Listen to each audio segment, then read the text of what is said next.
अर्जुन ने कहा, कृष्ण तुम भगवान हो, तुम चाहो तो मुझे महाभारत जिता दो, तुम तो भगवान हो।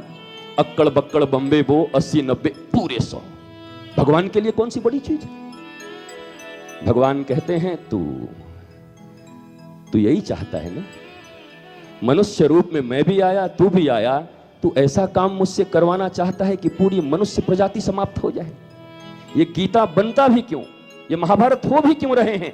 आने वाले उन पीढ़ियों के लिए कि ऐसा कार्य मत करना, ऐसा करना तो आनंद मिलेगा, ऐसा करोगे तो कष्ट मिलेगा, इसलिए हम महाभारत कर रहे हैं। और तू कह रहा है मैं मंत्र मार कर तुम्हें युद्ध जिला दूं, कर्म नहीं करना चाहता। अब गीता का विषय अलग है। एक जगह कृष्ण कहते हैं कर्म से सन्यास ले ले, कर्म सन्यास। अर्जुन पकड़ लेता है, हम तो यही शुरू से कह रहे हैं, हमको कोई काम नहीं करना है। और भगवान बोले किसको बोल दिया? बोला कर्म सन्यास का अर्थ यह होता है फल रहित कर्म को ही कर्म सन्यास कहा जाता है। कर्म सन्यास का अर्थ क्या जानते हो गीता में? हम अब कोई काम नहीं करेंगे, हम कर्म सन्यासी हो गए। कर्म करेंगे, बिना कर्म करे रह नहीं सकते। सांस लेना भी एक कर्म है, भोजन निवाला उठा के मुंह में डालना भी एक कर्म है। कर्म तो करना पड़ेगा, पर कर्मण्येवाधिकारस्तु मा फलेषु कदाचन। हम कर्म करने के अधिकारी हैं, पर फल में हमारा कोई अधिकार नहीं है। इसको कहते हैं कर्म सन्यासी। कितने लोग हैं? हाथ उठाइए।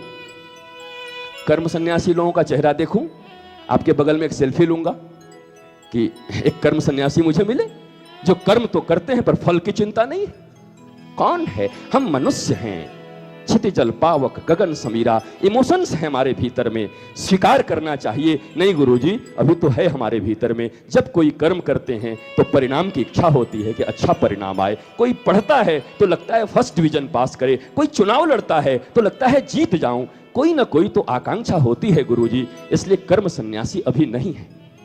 यह स्वीकार करने में क्या जाता है? लेकिन अंतिम पथ तो यही है कि कर्म सन्यासी बनने के बाद ही जीवन के टेंशन, डिप्रेशन, तनाव से मुक्ति मिल सकती है और एक मुक्त जीवन जी सकते हो। यह करना ही पड़ेगा। नहीं करते हो कोई बात नहीं, लेकिन दूसरा कोई रेमेडी अभी तक बना नहीं है। जो भी बना है वो कॉस्मेटिक है, सजावट है बाहर की। एक शादी हो रही थी और विदाई हो गई, और बाहर जैसे ही निकले दोनों तो भयंकर बारिश हो गई। वो पति ने कहा कहां गई? बोला हमें, अरे तो चुड़ैल लग रही थी। वो ऐसी सजी थी बेचारी, पानी बरसा, पूरा मामला खराब हो गया। बोला तू ही है, तेरे से शादी? बोला हाँ। हे भगवान, इतना बड़ा भूल। बोला अब तो हो गया, अब तो ले चल, अब कोई उपाय नहीं। तो ये कॉस्मेटिक्स लगाने से तुम्हारे चेहरे ढक नहीं सकते, बच नहीं सकते। और हम सब कॉस्मेटिक लगा रहे हैं ना। गोमेद पहनते हो ना, गोमेद कॉस्मेटिक। राहु केतु शनि मंगल बुध गुरु। हमारा महाराज जी ऐसा है कि थोड़ा राहु खराब चल रहा है। तेरा राहु खराब नहीं, तू ही बैठा बैठा राहु है। तू समाज के लिए सबसे बड़ा राहु तू ही, परिवार के लिए तेरे से बड़ा राहु कौन होगा? तो राहु से डरे वही राहु है। किम कुर्वन्तु ग्रहे शर्वा यत् केंद्रे बृहस्पति।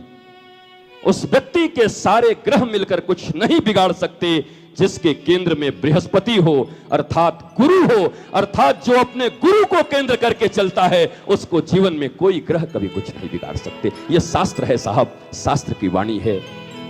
किम कुर्वन्तु ग्रहे सर्वा यत् केंद्रे बृहस्पति। नहीं बिगड़ा आरुणि का, नहीं बिगड़ा उपमन्यु का, नहीं बिगड़ा शिवाजी का, नहीं बिगड़ा विवेकानंद का। सब खड़े हो गए। क्यों? गुरु जी है, केंद्र में गुरु हैं। गुरु को केंद्र करने, गुरु केंद्र में है, इसका मतलब बताइए मनीष जी। हाँ पिंटू बताओ, गुरु केंद्र में इसका मतलब कोई बताओ। गुरु केंद्र में बोलिए। नहीं वो तो आप, ये तो आपका सम्मान है मेरे लिए। गुरु केंद्र में इसका अर्थ यत् केंद्रे बृहस्पति।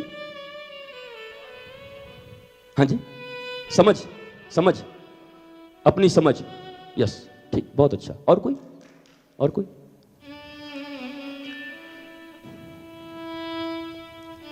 ये समझ, ये बोध निश्चित तुम्हारे ही भीतर है।